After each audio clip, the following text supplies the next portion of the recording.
Welcome back to Book Hill Friday. We've got a very special guest today. We got Kenny Carter, stand-up comedian. You'll know him for his HBO specials, his Netflix specials. He's got a couple of Hulu ones as well. So yeah, Kenny, welcome to the show. Yeah, thank you. What's it like dealing with HBO executives? Dude, it was funny. I don't even like calling myself a comic yet. Like, it's the weirdest feeling. I don't know. Because we're doing open mics and shit, so it's this weird thing where even though, I'm writing jokes and I'm like doing shit, I still don't like. I don't think I'm gonna call myself a comic until like 3 or 4 years. I'm working on that special, honestly. And now I'll be like, this is until it comes out and my family's watching. I'm a comic now, but maybe. But I don't know. It's weird. It's weird. It's like weird in between limbo, right? It's a limbo for sure. Even though I'm not even really putting in enough effort yet. I feel like I'm like not like trying as hard as I should be, but I don't know. I don't want to get into the fucking. That's the whole point of this. So we get into it. It's cheaper than therapy. So it is cheaper than therapy. Yeah, no. Therapy, hundreds of dollars. It'd be that way sometimes. You know? Very true. Very true. This you actually talk it out. Exactly. Yeah. We just sit here and rant for an hour and a half, and then everyone can see this, and all 30 people that see it. Like you did like your first. I think I was at your first set. You did your first set like 3-4 weeks ago, right? Yeah, like I think 4 weeks ago. 4 weeks ago. Okay, 4 weeks ago. Because and like I remember because first week and then second week I had COVID, so I didn't go. Third week was the second time. No, wait, I think it's been 5 weeks already then. Okay. But because I didn't go last week because I was busy, this past week because I was busy, and that would have been the 5th week. So, but yeah, 5 weeks. Damn, time flies. It does. No, yeah, like so you've already done more sets in your first 5 weeks than I did in my first 5 weeks. Like I went in March, and March was my first time ever doing it, and then it was a trash ass set. Actually horrible. I was at Fourth Wall in LA. Hollywood? Yeah, in Hollywood, North NoHo. And I was like, I went up. At first I was like, I'm just gonna scope it out. I'm gonna see like what this shit's like. Yeah. So I go, and I wasn't gonna go up at all. There's only like 5 people in there. Yeah. It's a small ass room. I didn't know it was gonna be that small. I thought it was gonna be like a dive bar or something. But it was like a smallest fucking room made for comedy. I go up, and it was towards the end of it, and then the host Rob Banks, he's pretty cool. He's a pretty cool guy, and he was like, so do you want to go up? And he kind of like peer pressured me into going up, and I went up and I did like a 2-minute rant about, it wasn't even really a rant, it was like maybe like little jokes about porn or some shit, and then I didn't even really have it prepared, and then I was like kind of just like stuck up there and not sure what to say. And there's this dude, I don't know, I can't remember who the fuck he was, but he was like talk about your trauma, and I was like, what? And like I was like, what the fuck? And then I was like, and I started talking about being short for like 3 minutes, and the short king trauma. That short king trauma, and then it was over, and I was like, oh fuck. There was like this feeling, I was like, oh shit. And I was like, I have to go back, because in my head I was like, I have to prove that I'm better than that shit. So gotta step it up each week. Exactly. So then, but I ended up not going for like another month, and then I went to Pasadena. It's not a thing anymore actually, but it was called Pasadena Comedy or whatever. It's called the Pasadena Comedy, and that was where I actually met Angel from the stand up, and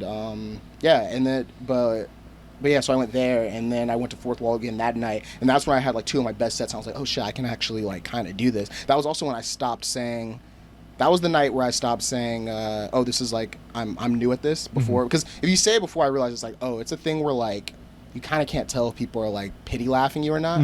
So I stopped doing that, and then I realized, okay, I can like probably actually do this. Yeah, because I feel the same way about that saying like, oh, it's new and stuff, because I said it like the second time where I was like, oh, this is my first rodeo, and I was trying to make a joke about that, but it like fell flat. So I was like, okay, just gonna not do that each time, just go up and be like, here's my podcast, and then just into the jokes, Exactly, and try and do that. So yeah, you are the only person I know who play like before your set. You plug your podcast. Like you don't even give us a chance to like see like exactly. You're like, first like, of all, this is my podcast, and we're like, well, okay, well, then all right, and then they just go into jokes, and it was like, well, all right, I guess. Go watch it now. Yeah, exactly. Like, look it up right now while I'm telling you jokes, so you get distracted and you don't laugh. Like that's the excuse I tell myself. Like nobody was laughing because they were googling the podcast, obviously. But no, because I remember reading or hearing someone say, like stories are the death of new comedians, right? Like, because how everyone's like, oh, I have a story and it's so funny when I tell my friends, but it doesn't translate on stage. But it's because,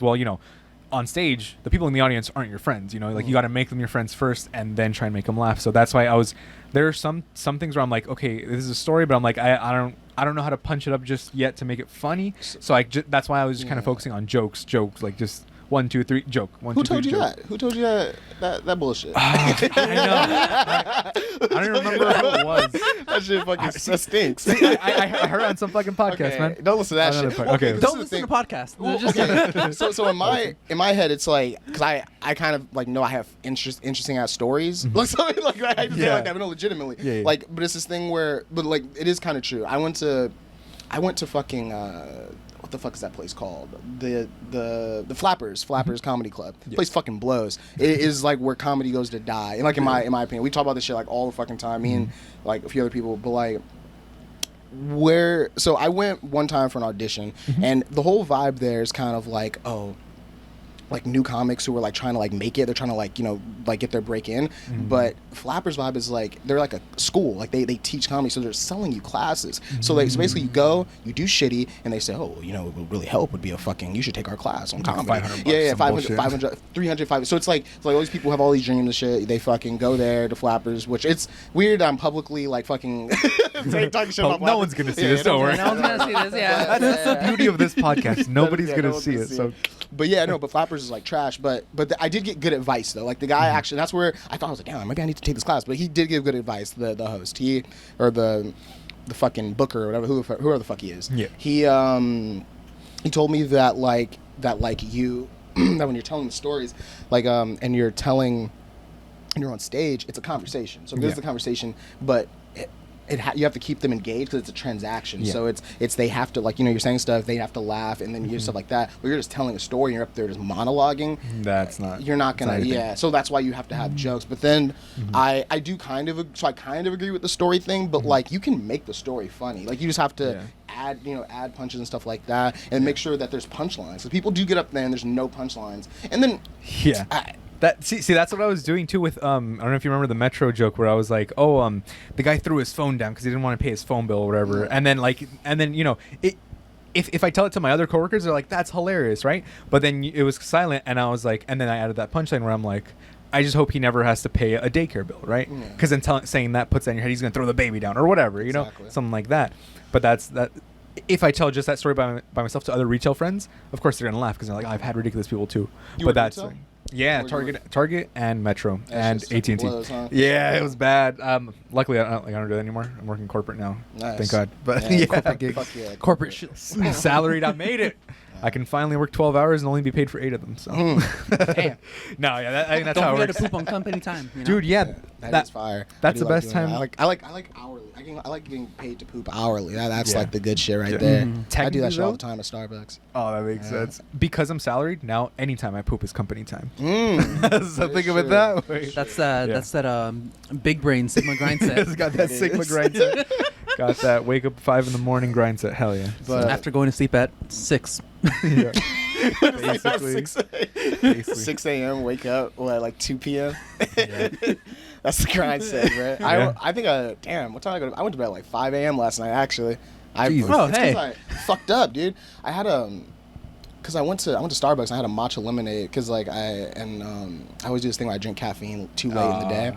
I That's always not fuck up. It's weird though because I drink caffeine late and I'll be fucking up all fucking night. But then if I drink caffeine in the morning, I'll take a nap in the middle of the day. It doesn't even make sense. It makes no sense. I don't get how this shit works. Caffeine is so weird. Yeah. Like I'll drink like an espresso like custom like fucking what was it called the vanilla shots? nitro cold brew with like a shot in it and like it'll do nothing. Then I'll That's drink that like shit a right regular. there, bro. That shit is actually that's like coffee crack. That shit is crazy. The cold I brew? drink at least like 2 of those sometimes. Yeah, dude. But then like and then it'll do nothing to me. But then I'll have like a fucking regular instant coffee from like the coffee maker, and I'm just like, I'm wired. wired for like the next 7 hours. Like Picking out your fingernails Yeah. and stuff. look, you see, I'm bleeding already. Just like Yeah, it's terrible, man. yeah. No, Damn, there was something I was gonna say about fucking Starbucks No, not Starbucks.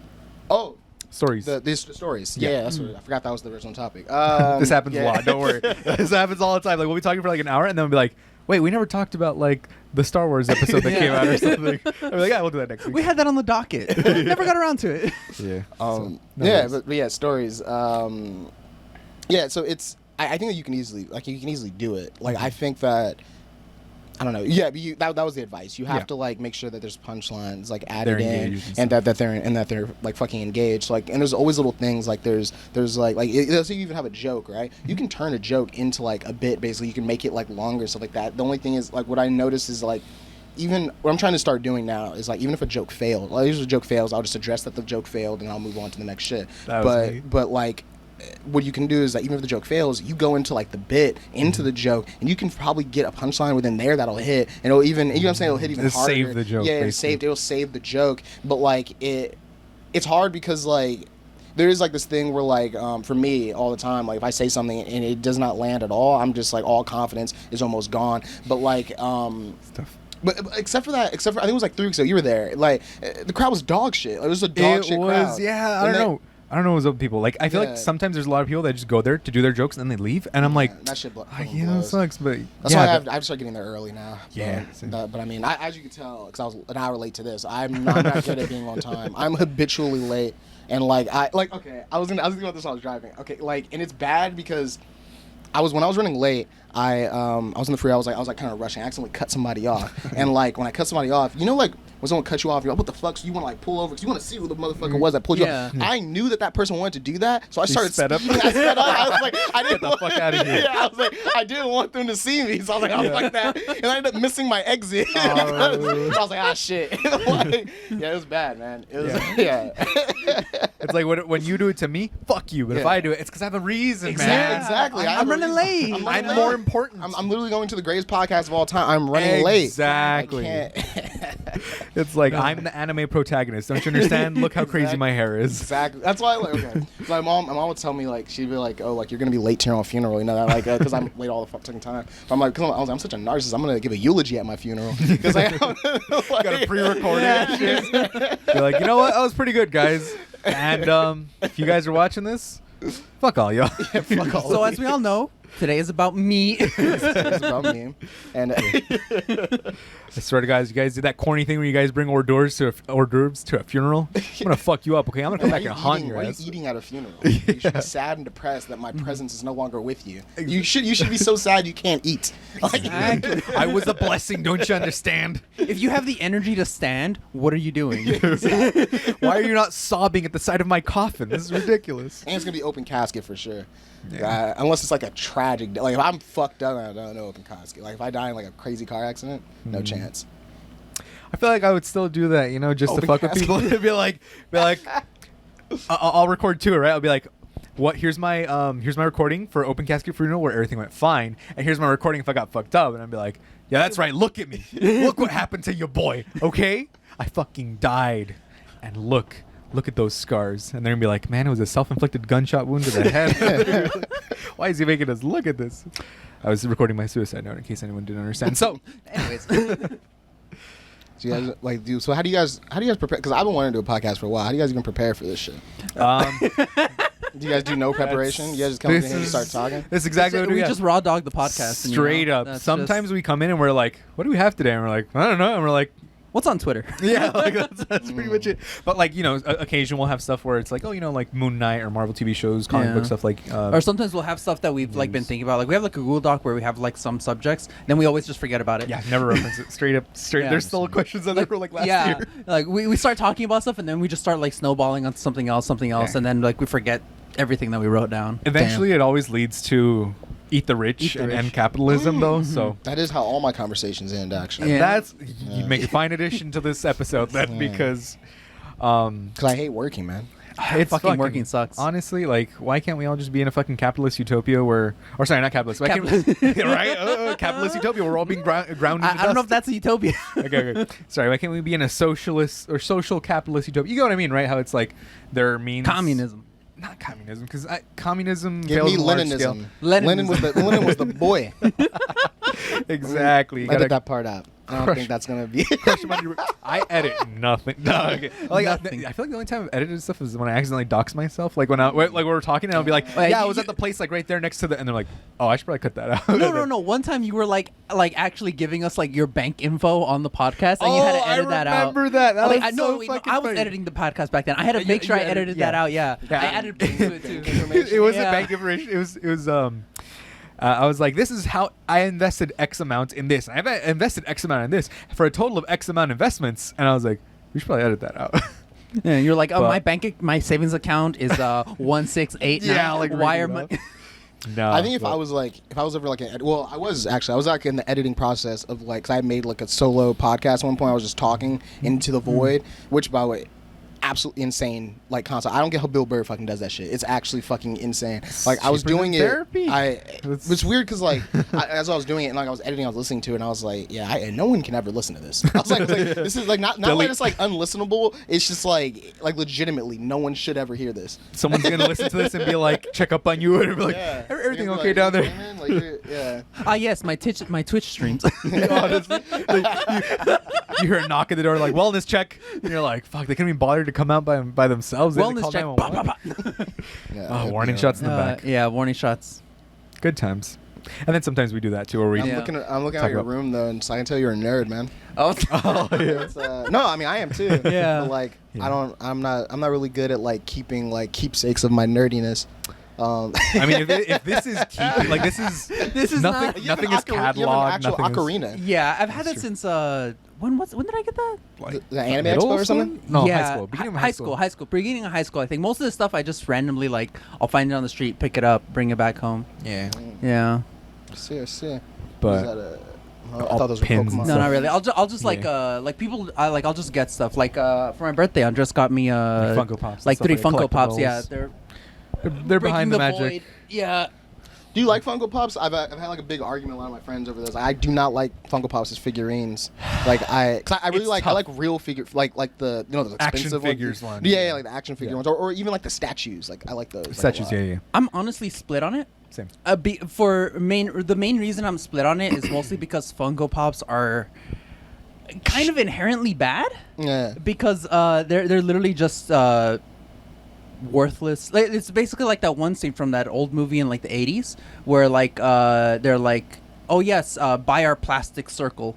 And then like people would just spend money to buy that plastic circle to just throw it away. Yeah. It's essentially what they are. It's like just the with- box is more valuable than the actual like, Yeah. figure. You take it itself. out, and it's exactly. like worthless It's now. worthless. And just to circumvent that, just like out of pure spite, I always take them out of the boxes. I mean, oh wait, no, you left them I in the have back them of in the the So back. you have yeah. a bunch of worthless Funko Pops. Yeah, exactly. Exactly, yeah. It's like sentimental value. I don't know. I feel the same way because it's like I look at them and I'm like, oh, that one looks cool. And I'm like, wait, fuck, it's just plastic. Like, what am I doing, you know?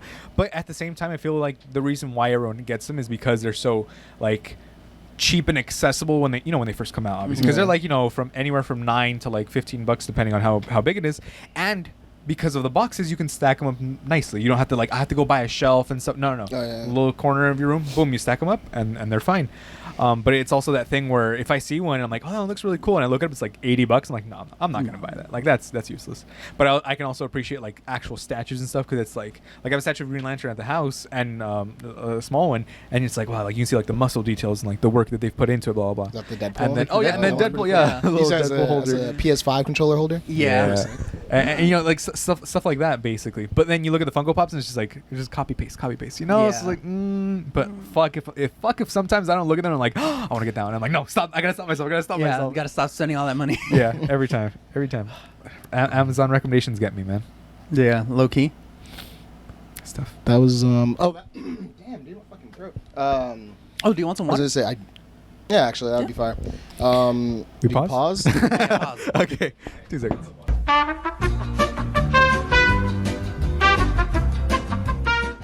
Into the armor. You could just jump cut it. I always just put a cut where it's like the beep, be right back after technical difficulties or whatever. So, I was gonna say put like the dream animation, like like it's a flashback. I wonder. All right. Wonder if we should cut little skits in here and there. See, because I feel like that one. Tim and Eric. No, I know the fucking Where can we rent a casket for like just a few like an hour, so we can do that bit that we were just doing with the casket? I own a casket. No. Oh hell yeah! All right, he's It's already just prepared. my bed. It's underneath the bed. So. Yeah. So yeah, Walter, he's in the army right now, and so what do you think about the army, sir? Definitely not a leading question. Yeah, dude, I was in the army for like 3 years. I was in the Army Reserves. That shit fucking sucks. Like it is not fun. I mean, your friend's in active duty, so he's So he's coming home with a 0% interest home loan and stuff like that. So he's no, that's pretty. It's pretty fire. Like no. Benefits are fire. Like that's the whole reason why I joined. Like okay.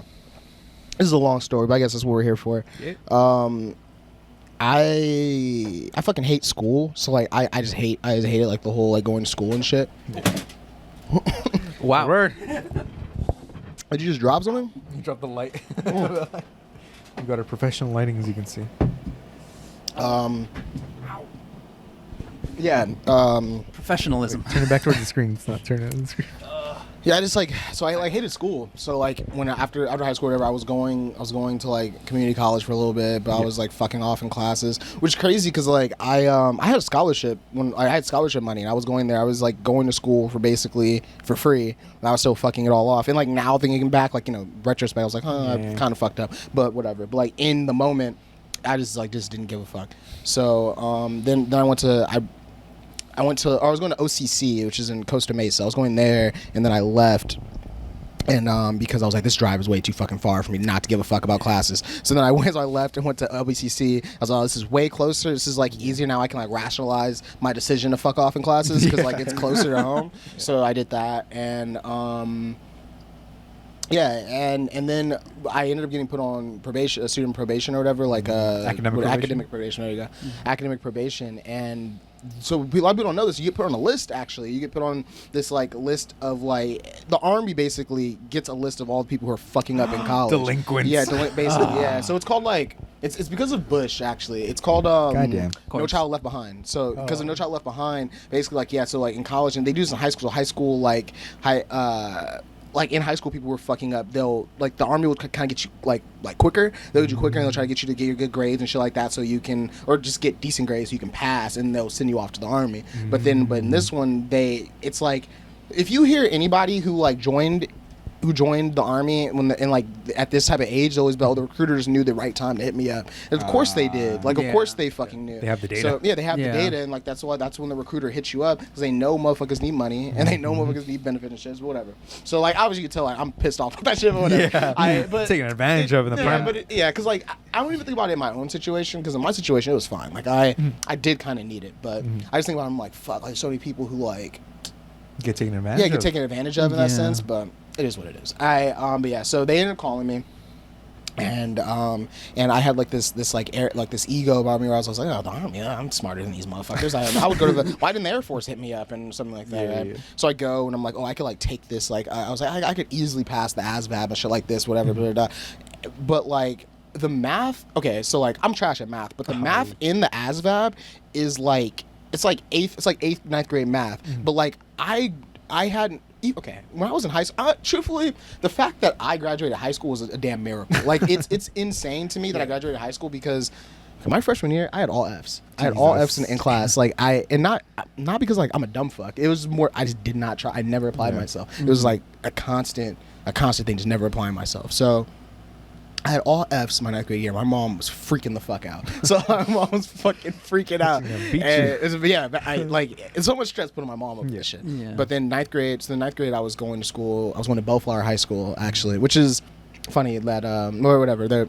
It's not relevant, but it's not relevant to this. But yeah, I went to Bellflower High School. And I went there my grade year, but then because my grades were so fucking bad, I had to go to Jordan, so which was the school near my house. So I went to Jordan. My grades were actually a little bit better my sophomore year, but then the second semester, I literally, because I would walk to school, and the second semester, some weird thing went off my brain. I was like, I don't have to fucking go. Like, it was this weird thing where this thing's want my health. Suddenly you realize. Yeah, I was like, I don't have to fucking go. And I ended up just fucking, 2 weeks out of the second semester, I was just at home. Like, did not go to school. And like, at one point, like, because my teachers knew that wouldn't, because I kind of this like they kind of thought highly of me for some weird reason. I don't know where they got that shit from, but yeah, because I was actually doing fine at Jordan, but missing 2 weeks in high school is fucking insane. Like it's you basically have fucked up like your entire semester. Yeah. So now I all my grades are going down, and like I had like basically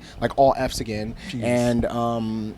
And then there was this program called Sunburst. It's called Sunburst Youth Academy, and Sunburst Youth Academy was like military school. It was for essentially the delinquents. It was a military school, so that's where the first idea of the military first came into my head. That's where they get you. That's and I was like, but this is a little bit different. I would say like in it.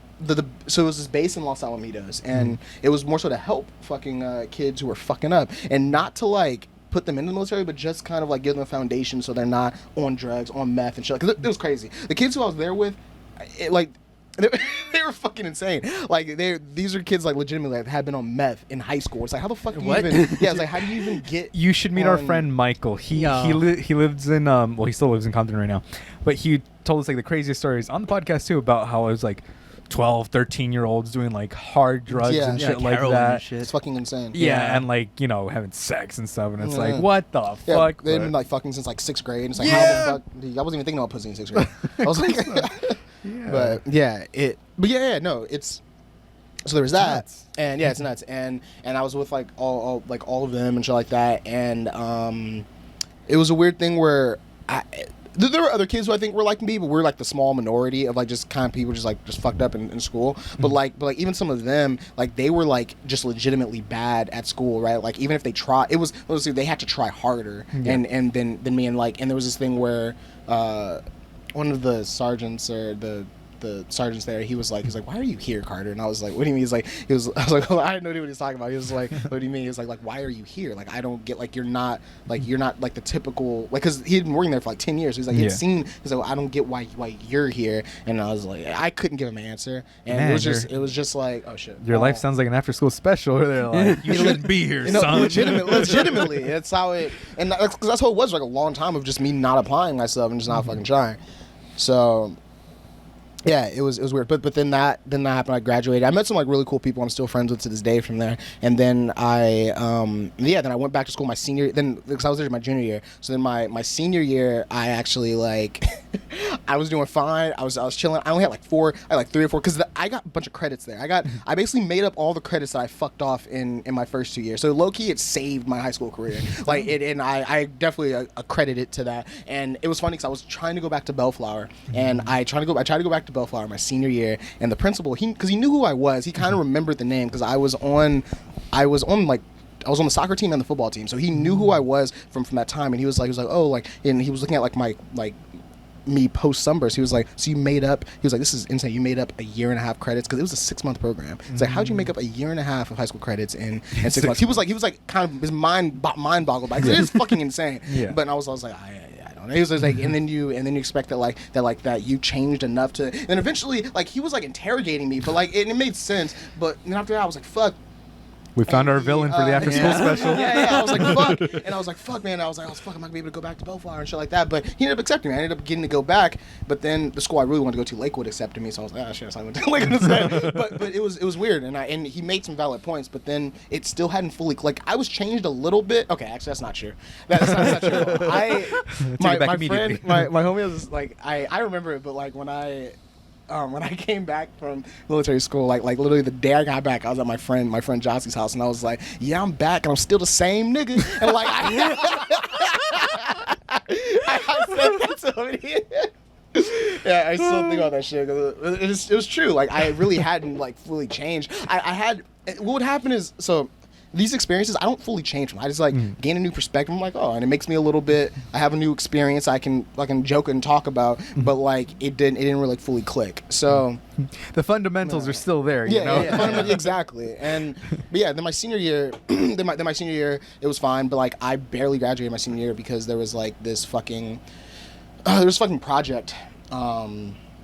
What was it? There was a fucking project at the end of the year that like senior project. It was like senior project in my English class, and I had a partner, and he basically did all the work, and he was the only reason why I graduated. It was my homie Eddie. We were on the soccer team together, actually. Eddie, yeah, yeah, dude, that's a good name, right? That's a loyal name. That was the homie. He's like the reason why I graduated. But that's fine. Did you have a senior project? Because I didn't have one. No.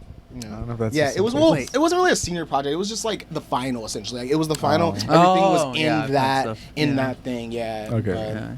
Cumulative final, or whatever it's called. Yeah. But so then after that, but yeah. So basically I told that story because the sunburst thing, that's like where I had the foundation of like, oh, so like then when in college I was still doing the same shit I had been doing. This is a pattern. This is I'm stuck in a karmic loop of this bullshit. Yeah. Like and like I have to fucking work it out and figure it out. But I think that's why I'm here. You know, to fucking figure that shit out. And of like just apply yourself, and then I'll fucking enlighten. Yeah, something's gonna click at the end of the hour, and you're gonna be like, "That's what it was." You fucking float away. But yeah, but that's what like caused me to think that maybe the Army would be a good choice. Then I went, that's what it was. The sorry, I brought up the whole point was actually the ASVAB. So like I hadn't really but math was like the class where like that was one I would have had to try really hard in that class. Like other classes, history, English, I could like fuck off and just figure that shit out. But but math was one I was like, I'd actually have to try, but I never fucking did. So when the ASVAB part was at that, I initially scored really low on the ASVAB, and like low to where like I almost didn't. I would have been like the low level. I would have been a chef or some shit in the Army, and I was like, what cannon the fuck? fodder. Yeah, exactly. I was like, what the fuck? And then in my ego, you die first. Exactly. Like they would like take me to the tape and shit. Yeah. And I realized I was like, no, fuck that shit. Like my ego is good. So I was looking at, I fucking trying to relearn fractions and shit. Yeah. And I was like, and I figured it out. Yeah. And then I scored really high the second time. But then once that happened, they said, oh yeah, well now you can have all of these jobs. And I looked, I was like, and I looked, and I ended up choosing. The initial contract they were gonna give me, it was gonna be an airborne contract with Ranger School, and it was gonna be active duty. But I thought, Ranger School, active duty, and because I was really into film at the time, and I was like, or I still am into film, but I wanted to be a film major, and I told and he said, oh, you can be a combat videographer, but it hadn't clicked in my head that means you have to be in combat. Like, you have to be in combat videographing shit. Yeah. Like, you have to be like fucking taping that shit. What's up, everybody? You know me up in Afghanistan. You're from the middle of Iraq. Guys, we're about to drone strike a little we're about elementary school in Afghanistan. Okay, drone strike gone wrong. Yemen's not gonna know what hit him. It was just a prank, bro. It was just a prank. Look, there's cameras. Look, his legs blown up. Yeah, it was. Yeah, like literally that. It would have been literally that. Me vlogging war. Vlogging war crimes of the A U.S. little bit of the child got on my face.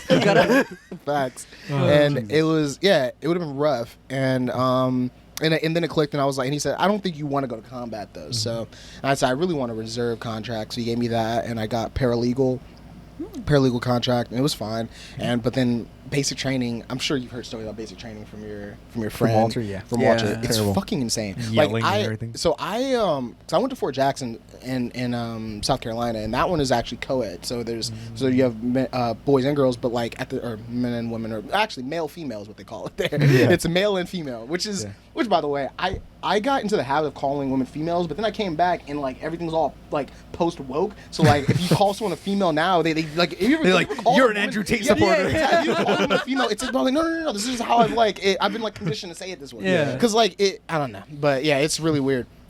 But yeah, so I went there, and that shit was possibly, I think about it right now, it was one of the greatest like experiences I've ever had in my life. Like I was thinking about this like a couple nights ago actually. I was like, dude, I think everyone needs to at some point go to military basic training, because like just the experience alone, like I mean, you're being brainwashed. Like that's what it is. You're being slowly brainwashed to basically not think follow for yourself, orders. to follow orders. But there are people like me. There weren't a lot of us. There were people like me that did not fuck with any of that shit at all. Like we just literally could not do it. So like there's like this fight against it. Like you're thinking too much. Like I'm telling like just like about face. Like I'm thinking, well, how the fuck? Like all of that. Like thinking about like how to do it. Like trying to and like analyze all of it and shit like that. They're trying to get all of that out of you. So you're just like going into like you're basically constantly in flow mode, but just with orders. Yeah. And you're just a fucking soldier. That's what a soldier is. And it's a lot harder, and that's why it's a 10-week process. You're trying to fucking break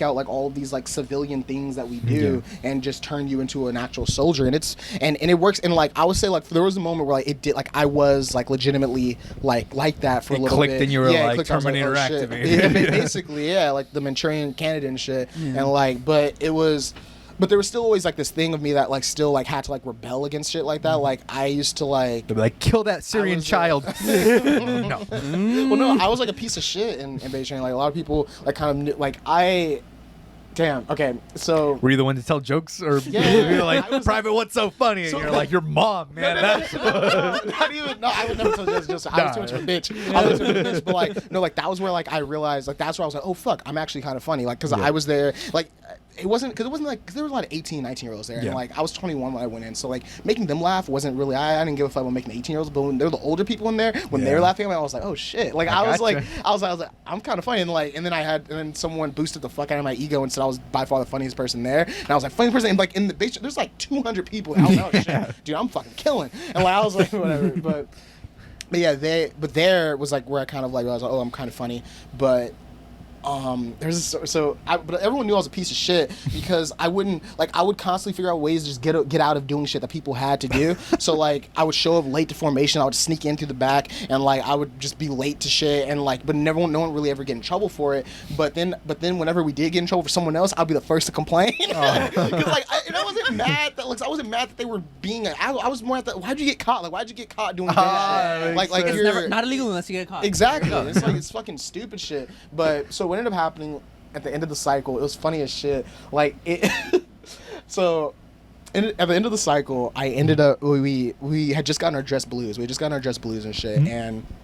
This is like the last week. I'll say it's like the Monday. We were leaving on Friday, and on Monday, I had my wallet in because so I had my wallet in my fucking like my PT pants, and we go in the showers, like a communal showers for like the bay or whatever. So I'm in the showers or whatever, and I get out. I can't find my fucking like I can't find my wallet or whatever. Like the next day I can't find my wallet. I'm like, what the fuck? Like where the fuck did my wallet go? I knew that I had him in an exact spot. I'm like, I don't know where the fuck my wallet is. I need my wallet. Because like the next day we had to pay for something, or in 2 days we had to pay for something. I was like, where the fuck is it? And then it got to a point I had to tell I had to tell Drew, I don't know where my fucking wallet is. And he said, and then they're so extra, like they make everything like a big fucking deal. So they're like, oh, we're gonna find the fucking wallet. If your wallet's gone, we're gonna find. Who do you think? Do you think someone stole it? I was like, we're going on lockdown in the base right now. Legitimately locked down the bay. I'm not Spread even fucking them cheeks. joking. We're checking everything. Exactly, like legitimately locked down the fucking bay.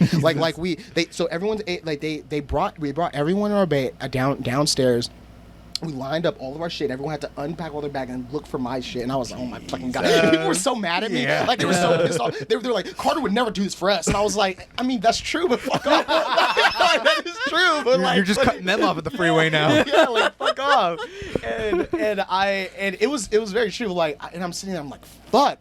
And then there was a point where everyone left to lunch, and I had to sit there, and they gave me an MR. They gave me and someone else an MR. Me and the homie had to eat MREs, where everyone went out to lunch because everyone's shit was out, so we had to watch everyone's shit. And this was like kind of like punishment in a way. But then like later, then we went back in the bay. Everyone was like just pissed off, like bro, like what the like you're always because I lost a lot of shit throughout that cycle. But like everybody, I was like, no, this time like I'm serious. Like I really have no idea what the fuck happened. I'm starting to feel bad. And there was this guy, I forget his fucking name, but he was like Puerto Rican, but he was dark as fuck. Like he was like, I thought he was African because his accent was like kind of African. I was like, what the fuck? I was like, and there was another Puerto Rican guy there, and he was like, he kind of looked like you, like he had like that. He looked like you. He was white. He looked like he hadn't seen the sunlight in 40 days. Exactly like you, and but he had like a Puerto Rican accent that sounded Puerto. I was like, yeah, he's Puerto Rican.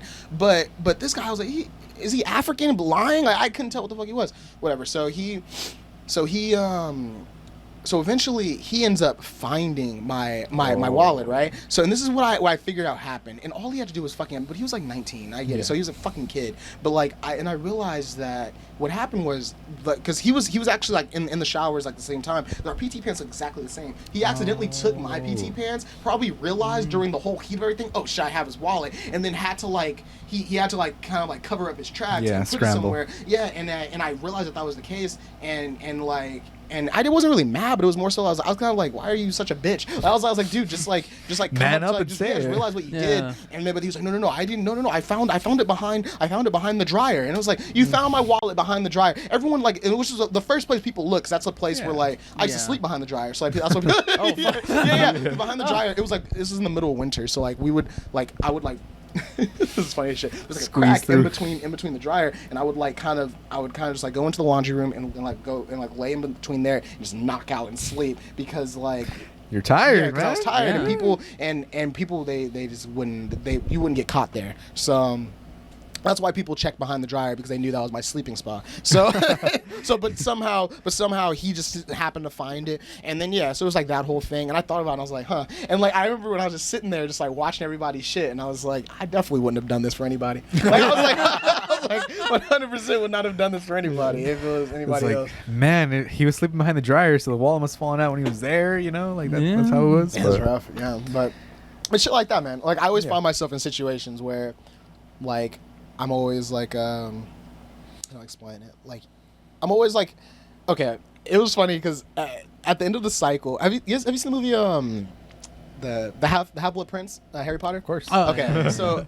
it was funny because I got to use this line, but like so my drill sergeant asked me, she was like, "Why is it always you, Carter? Why is it always you?" You know the line? Why is it always you three? And I was like, I've been asking myself the same question for the past 10 weeks, drill sergeant. I got to say it, and no one was around to hear it. And I was so fucking mad. I got to say that line to her, and then she was like, "Well, then you still haven't learned your fucking lesson." I was like, "Oh wow, that wasn't what I thought was gonna happen." Dumbledore didn't say that to them. What the fuck? Joke flew right over her head. Yeah, exactly. Right over her head. I was like, she's never seen Harry Potter, but that makes sense. yeah, man. But yeah, the army. It's tough. Yeah, it's tough. It's rough. But it was fun though. It was pretty fun. I ended up fucking up my knee and having a mental breakdown. Jesus. And then during COVID, and then I had to take like a fit for duty test, and they decided he's not fit for duty. Like it was more so because like my morals started kicking in, so I started like, which this is the fucking bad part of living in California, dude. Like if I lived in the South, I wouldn't give a fuck about being in the army. I'd be a fucking hero. Hometown hero, yeah. I'd be a hometown hero. Like, in the hell army. yeah, let's go gun down those kids in Yemen. Exactly. And like, there's a Purple Heart. and if we're being real, that's how America should be. Like, listen, like I know, like legitimately, like you can't. Why shame the people in the military? That's why I have this. Like, yes, I'm very anti-capitalist, but. The people in the military are just there doing they're doing a job, trying to get benefits, and this is like, right? Like, there's like that certain percentage that are definitely psychos that are like, they're like, oh, I'm ready to kill people, but then there's also people that are for their situation. They're a vast minority, and that's the thing. They're a vast minority. Like, I think the left tries to paint them as like, that's how people in the military are. 100% not. Like, that's why, like, I'm not sure if you can tell, but I'm very moderate, so I'm very much in the middle, because I see both sides of like all of it. I'm like, oh fuck, like but like, because like extreme leftists is this thing, dude. If liberals are like, they want someone to just tell them, oh, you're right. That's what they want. Like they want someone to just be like, you're right. And yes, you are right about a bunch of shit, but like we're in a fucking country that like, let's get something going. Yeah, you know? something has to happen. You have to get something done. And like and shaming all of the people who, first of all, we're in a fucking military imperialistic country. You're gonna shame the people fucking keeping your shit running? Like the military is the reason why we have all this shit. Like it's the craziest shit. Like and they want to pretend like well, I don't support the military. I just support like these different corporations where I buy my shit from. It's like, bitch, that's it all the same leads shit. back. It's the same exact shit, and they don't realize that you're stuck in the same trap that It's like everyone else is in. It's the same exact trap, and if we just realize that, oh, we're all in the same fucking trap, and that rise up against the trap. Exactly, and the common ground we have is that we're all fucking wage slaves, and you realize that there's really nothing that can stop you, but I'm not going to be the nigga to say this shit. Like, I'm not going to be the one. Like the next MLK get assassinated by the CIA. Jesus. And Exactly. there's a reason why the military mostly votes Democrat. It's like a large part the reason why, like compared to the police force mostly votes Republican. And it's because the people in the military are actually, just regular people that are just trying to do their shit. They're literally trying to, like, exactly. They're trying to just fucking get these benefits that they worked their ass. Them niggas are overworked as fuck. Like active duty military people are so fucking overworked. It's insane. Like, because they're on, like you said, like it's salary. Yeah. So because it's salary, they like, there's this, oh man, I remember I went out, because when I was working full-time orders, I had to go out to like Fort Irwin, and it's over near like Victorville and shit. And I went out there, and there was this guy who said that in his unit that he used to be in, he was out in Italy. They have these shifts called like not QR, but it's like, forget what the fuck it's called, but it's like these command. I wish that military guy was here. He would know what the fuck I'm talking about instantly. But it's like these shifts where basically you have to stand guard. Like it's like an overnight shift. So he had to do like overnight shifts for like basically the entire week. But then he was waking up. But then he had like his normal work day at 6 a.m. because like that shift is not your actual job. It's just something you do to like keep the fucking base running right, because someone has to be, because the base never closes. It's open at 24 hours. So he had to do that shift and then go into a normal shift, wake up at like 5 a.m. for PT, and then go into a shift, and then there's no sleep. Like I'm saying, he probably got like 3-4 hours of sleep, and this is for like a full week and a half, 2 weeks. But how much is he, like, if you break down that hourly, it's less than minimum wage. He's getting paid less than minimum wage. And like people want to say, oh, the benefits they get, but is it really worth it? Because they're losing. You're destroying your body in the prime of your life. But you get benefits. Exactly. You're using all of your fucking like life energy, and I hate to say it in like this fucking spiritual ass fucking way, but like in this, like, you're using like all of your fucking life in energy Dragon Ball Z terms. In Dragon Ball Z, you're using like all your fucking ki in the in the prime of your life, like legitimately in the prime of your life, and then you come back broken and shit. Like, and then it's like this. It's like, then what life do you have? You have the life that they sold you. You have a family, a wife that probably cheated on you multiple times. And if you got married before you went. Exactly. If you got married before you got in. The people, the 18-year-olds that got married after high school, their wives are getting fucking plowed. It does not stop. So. He's gonna come back to the birth of another man's child. 100%. So why is my son so brown? But yeah, and so like, they have to deal with that shit, and like, and then they're fucking, but they they got their Dodge Camaro, but then it's also like, you have a family. Why do you have a 2-seater car? I don't get that. Doesn't make sense. And like, but no, it. At that point, it's too late. You already have 4 kids. Like what? Exactly, But I don't know. Like, I don't really hear about a lot of military guys really having midlife crises. Like, I don't know like when the midlife crisis would really come. I feel like the military was the midlife crisis. True, actually. If anything, very true. It's self-selecting when you go into the military. This is actually something I wanted to bring up. Because this shit pissed me off. I was on Tinder and I was talking to this one girl, and she was like. Because I told her I was in the military, which I stopped doing. Never do that. Never do that ever again. I've actually had a girl, like, a date was going well, and I realized right after I started talking about the military, date got really fucking weird and bad. Even though Pussy I was dried up coming like the at it, Sahara. I was coming at it from like a nuanced way, and like, but bitches don't give a fuck about nuance. They don't give a fuck about that shit at all. They just say, oh, you're evil or whatever. But this bitch said to me, she was like, yeah, I just feel like guys joining the military, that's just like when a girl wants to when a girl decides that like that she's gonna be a stripper, basically. Like that she equated, which, okay, first knee jerk reaction, I get the comparison. Like knee jerk, but then me and my mom, I'm like, that's fucking retarded. I'm like, that doesn't even fucking make sense, because it's like, because if you really think about it, it's this thing where it's like, you're equating it to that because you have shame about people in the military, right? While then stripping is like kind of like seen as like a shameful act, but like. But other people, they don't see being in the military as shameful. For them, it's a prideful thing.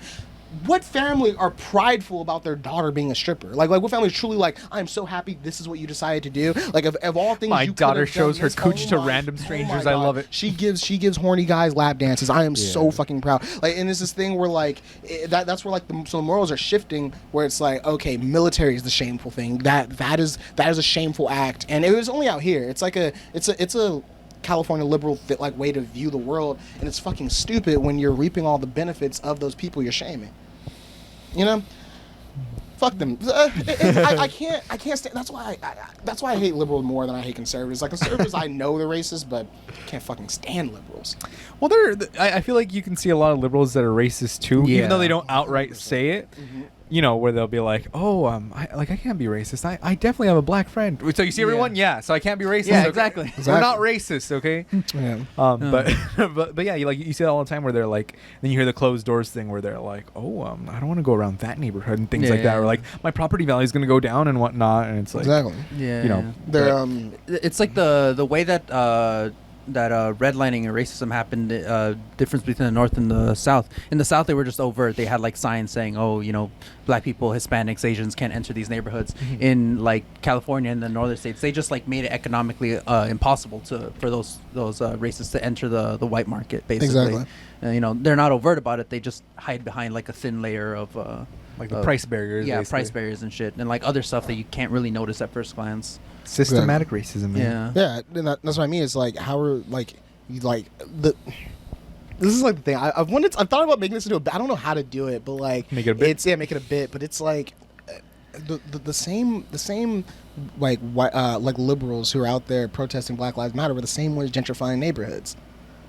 And you know what I'm saying? Like in a way, like like they're the same ones buying. Like you know what I'm saying? Like they're part of the problem. I think it's different though because remember the ones gentrifying are usually corporations. Yeah. And corporations don't care about being liberal or And it doesn't start with they the do both. corporations. They go there because of the tax breaks they get because of the municipal government that runs the area. Exactly. The municipal government provides the taxes for the gentrification start occurring because that's what's happening here in Southgate. They built like a bunch of apartment complexes here and a bunch of like people are starting to move in, gentrifying the area, making everything more expensive. But that didn't start happening until the shopping mayor center. went- No, Oh, yeah, but that I'm too. saying like Appeared. no. When I say gentrifying, I'm saying like the ones coming in buying the cheap properties.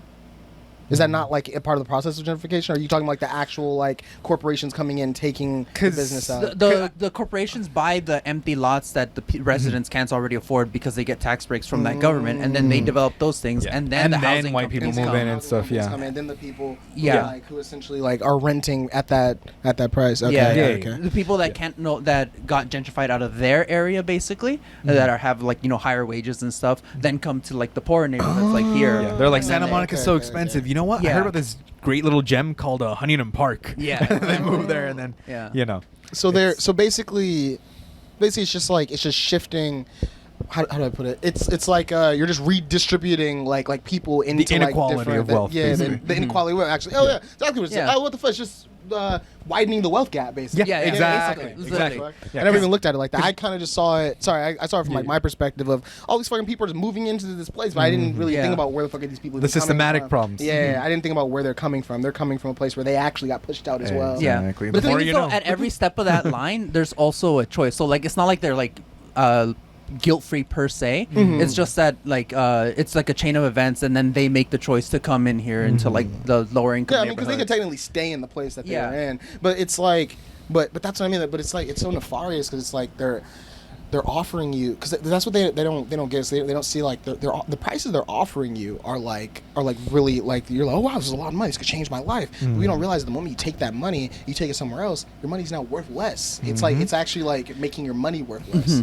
And because the only real thing that will gain in value is the property that you're holding, and they don't. People don't want to play the long game. They want to play the instant gratification game. Yes. And they don't realize that because if you even look at it, inflation, dude. Because of inflation, you should never be selling your house. Like if someone's coming, you should never be fucking selling it. Nah. Yeah. But so that's the that's other why thing, there's too. like a common saying. It's you can get a lot of money for your house, you can't get a lot of house for your money. There you go. Yeah. That's a good one. fire. Never heard that one. But and that's the thing too. Like even with housing, the housing problem is because of corporations buying up Yeah. cheap residential housing. Like there's BlackRock, Zillow, Redfin, all those like conglomerates are just they'll go, hey. Well, they also run like the houses for cash websites and stuff. They'll be like, "Hey, your house is worth $400,000. I'll give you $500,000." And next month you see it on there for $600,000, and they just keep churning But through it's things like- so fast. But that's like because when you said it's like not 100% like guilt free, it is like a kind of like a personal responsibility where people are just so fucking uninformed and they're that's the other thing. so It's- fucking yes. like. Oh, yeah. If people are education so- was better, like I But don't then- think anyone would ever vote See- Republican because then they'd be like, oh. Abortion is a woman's right to choose all this kind of stuff, Yeah. blah blah, and then they're like, "Oh, you know that ectopic pregnancy that counts as an abortion, so you can't get it out, and we're gonna risk you dying too, along with the This dead baby." 10-year-old And got it's like, raped and now is pregnant and needs an abortion. Sorry, you know, you're shit out of it's luck. fine. That's You're God's- shit out of that's luck. God's will. But this is what I mean though, is that like. But like then it's like, but education does what it's supposed to do though. You know what I'm saying? Well, like because in it's Florida, like- they're dismantling education because DeSantis just said that veterans, regardless of degree or regardless of teaching Or regardless teaching of status, ability. Can Yeah. become regardless of- teachers? yes, they can. Yeah. Just if you're a veteran, you become a teacher.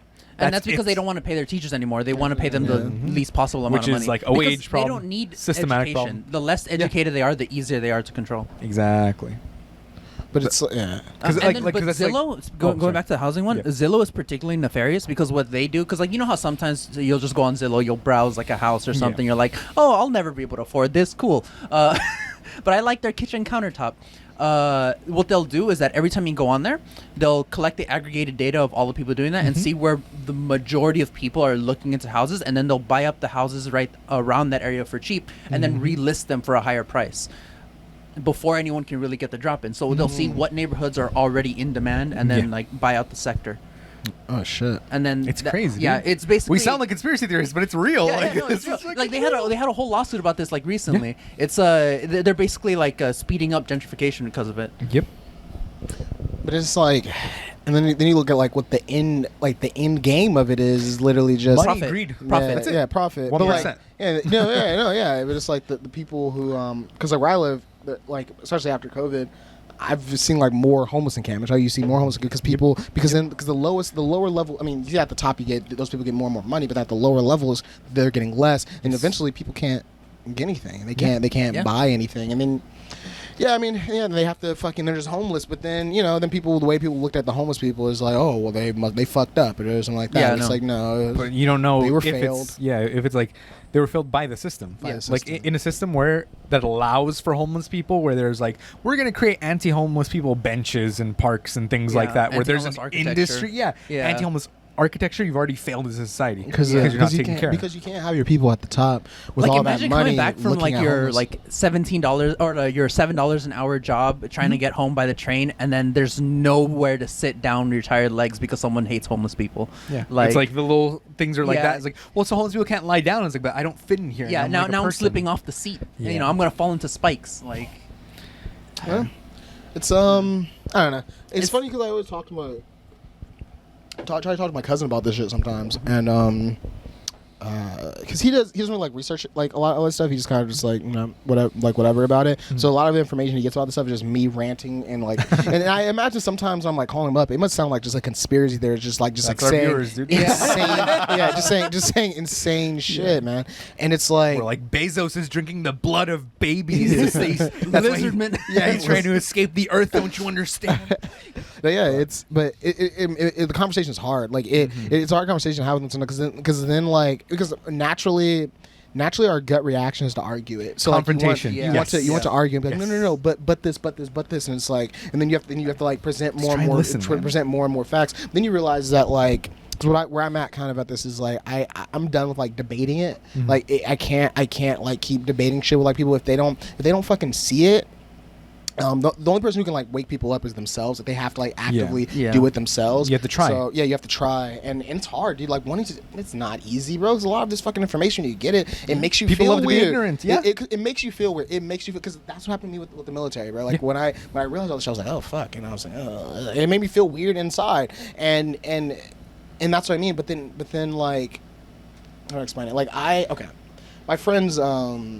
I don't know if I want to say this because I might tell them to watch this podcast, but fucking. So we got into this argument. Well, it was like kind of an argument one time where I was making a joke. I was actually just repeating. I was actually more so like repeating a joke that I had heard. And it was Patrice O'Neal? Yeah. Patrice O'Neal, he has this. Like the special. I think it's Mr. P. It was after he passed away. Okay. It's really fucking good. But he it probably shaped a lot of. Yeah, that shaped a lot of my philosophy actually. But he has this he had this joke where he was talking about how the problem with race is like he said black people and white people, they like literally all they have to do is just come together, and then all the other races would just follow them because like that's literally what because literally like what happens is blacks and whites are fighting, and basically all the other races and ethnicities pick a side. Like he said Asians chose white and he said Mexican he said Hispanic, he said Hispanics or Latinos. He probably said Hispanics or Latinos. He said Hispanics and Latinos, you guys chose black, but you guys only chose it because you're trying to get the most oppressed spot. He was like, and you're not gonna have it. He said he was like, I don't care how many babies you have. He's like, you're not gonna take the spot of the most oppressed or whatever, something like that. But my friends are Asian, and they got hung up on like what do you mean Asian chose white? And I'm like, it's a joke. Wait, yeah, it's a joke. But also, it's like, are we living in the same reality? Like, because you can see it. Yeah, you can see it because the funniest thing is like. Funniest thing about that was they were getting mad, but one of the friends lives in Irvine and my other friend lives in Huntington Beach. I'm like, what the fuck are you talking to me about right now? Like, how do you not like see it? And look, it's not saying, oh, Asians were like, oh, we're against niggas. Like, it's not that's not what it is. It's that like they got here and like there's propaganda. You see propaganda about black people, you see all this stuff, and then pearl clutching, like all that stuff, it leads to all that stuff, and like it then makes it to where like you think that, oh, if I want to live in a good neighborhood, I need to be away from black people, and then you buy into that, and it doesn't make you a bad person. You just you don't know any better. You don't know any better. It's just ingrained into the culture. Exactly. It's just what it is. And I was trying to have that conversation is hard to have with people because when they don't know, because they think it's like a bad. They think it makes them a bad person. They relate it to themselves rather than they take it super personally. And it's like no. It's not about. It's just you have to realize this is what everyone's living in. This is the reality of the situation. Like little known fact, Japanese people are super xenophobic. Extremely xenophobic. Especially if they're from Japan. Yes. Japanese people from Japan. Foreigners cannot own property in Japan. You have, and it's super hard to become a Japanese citizen. And like straight up, they'll cross the street and they see black people still. Like it's still so bad over there. Like but nobody talks about it. We think anti-homeless architecture here is bad. Yeah, check Japan. Japan's anti-homeless architecture and just like the way that they treat their homeless population is horrifying. Chuck them in gulags, dude. Basically, like, it's nuts. yeah. Like if they see a homeless person around like a main like street or something like that, like in public eyesight where you could like happen upon them, arrested, basically. Dude, dude. Like the way, like I remember watching like animes and seeing like the way that like when you kind of like graduate past shonens, you start seeing like kind of like the more adult animes, people like living like everyday work lives. And like actually, funny enough. When I actually realized this not even in an area like that. It was fucking Dragon Maid. The main character in Dragon Maid, I was like, God damn, this bitch is working. Like when I saw like how many, I was like, what the fuck ethic. is this? Yeah, is this like normal for there to be working like this? And like, and I realized like and it's crazy because it's always like this. They're just at a fucking they're just at like some desk and a computer doing God knows what. I'm like, is this what they fucking do here? Just like this. And I know it's like this happens here in America too, but it's like. I don't know. It was just weird seeing it like when I see it in like all these animes and I see how much they're working and then they're living in these tiny ass little boxes. I'm like, this shit is dystopian as fuck. But it's like it's just everyday shit. I don't even question it. It's life. Yeah, tourists come in, they're like, look, it's like a techno place of the future. We should be more like Japan, where it's like Japanese people work over 60-hour work weeks. There's like a declining birth rate, high suicide rate in the youth, and in Korea too. Don't they have like almost more old people than they do young people? They have more old people than 18 to 25. What was it called? They're facing most declining of birth Asia rate, in general. basically. Declining birth rate, basically. Like we're like I think like a couple of years, most of the eligible working population right now, like maybe like I think like 5 years. Oh, a woman problem, basically. Like 80% of the working population is just gonna age out of being able to work, and they're basically fucked. Because like no one can work. How many years? Like 80? Like in 5-10 years, like 80% of the working population is just gonna. In 5 to 10? Yeah. God damn. It's some really short amount of like time, relatively speaking. Like they're all just gonna age out or die because they're old. And there's also I said a woman problem, but what I mean by that, not an insult, I swear. What I mean by that is that like in India, since they're like, oh, I want to give birth to like a son, right? So like they'll give women abortions against their will and stuff like that until they give birth to a son. And there's a huge problem where it's like the men outnumber women 2 to 1. So who are you gonna get married to? Worth like, oh, I want to have a son. Okay, but who's he gonna get married to? Like, there's not enough women to go around, quote unquote, for the eligible bachelors. That's happening in China as well because the is that why there's so many Indian people on Omegle? Yep. Actually, like it's crazy. Like there are so many Indian people on Omegle. It's like 80%. Yeah, they're all just trying to find some pussy. Pretty much. Over 1 billion, so 500 million men trying to look for closer to 600 or 700 million men. 700 million. Because it's like two-thirds of the population versus the 1/3 or whatever that's men or women. Yeah. But like the work ethic thing, like just think about in the last couple of years. Like I think like 5 years ago, isekai wasn't even a word on anyone's mouth, and the boom in the popularity is because it always starts out with, oh, this overworked, underpaid, like wage slave, is teleported to a fantastical realm where their dreams come true. It's real. They can actually live. It's what the fuck do you call it? Not reality shooting, but it's fucking Wish fulfillment. basically wish fulfillment. Delusions. Delusions. Yeah. But It's escapism. Escapism. That's where I was looking for. Escapism. Yeah. Where it's like, oh yeah, I'm overworked. This is me. I'm going somewhere to fulfill Now I get my a dreams. talking cat or whatever, and she's now I also get a my harem, girlfriend. fucking, Yeah. like all that shit. Like there's a reason why it boomed in the last couple of years, and it's and it's mainly coming out of Japan where they're, Is that why you see all those ugly bastards now too? What's that about? Probably, actually, most likely it has to be. There has to be like a relation to that. Like that's just maybe not even like that ugly. Maybe that's just how they feel that they look. Like they That's don't. true. Yeah, like they. Honest, how many times have you seen like a fat, gross guy that's like young or whatever, and it's like I'm in a school, No. I feel Like how most many of times the do you see like fat people in Japan? Yeah, that's what They don't even have that many like fat people. I think like fat businessmen. When I think of a fat Japanese person, I think of a businessman. Yeah. He's worked for so long, he's fat, but like. Yeah. No, yeah, like young Yeah. people, they're always like it's just a thin little guy, and the arched over back and whatnot. But Man, it's yeah, it's fucked up, man. Like I want to grab. I don't know. I'm fucking fidgety, dude. I I'm a feel it. we'll bring you a like- fidget spinner next time. Yeah, I need one, honestly. But no, I still finished it spinners, so I should have one. you used to sell them? Yeah. Oh. Yeah. This Is guy that a, takes is that a advantage of all lucrative stuff. business?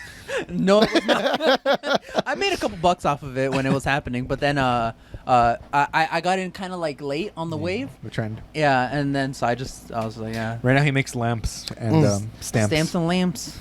Yeah. So the handmade lamps that you see on the freeway and stuff, that's him. Yeah. Oh shit. He puts it in the store and whatnot. So. I'm trying to think. Yeah, I can't even think of anything. To talk I about. think that's We booked got- till Friday though, because I think that was That's the an hour. hour. Oh, it was an hour? Yeah, For sure. it's an hour All and a right. half. Booked till Friday, everybody. Any plugs you want to do? Any plugs? Dude, I don't do shit, man. I have so much shit I'm working on, but I have not fully finished. So maybe next time I'll have something to plug. But All right. I have a YouTube channel actually. YouTube channel. It's plug called. Yeah, Miso Suwoop.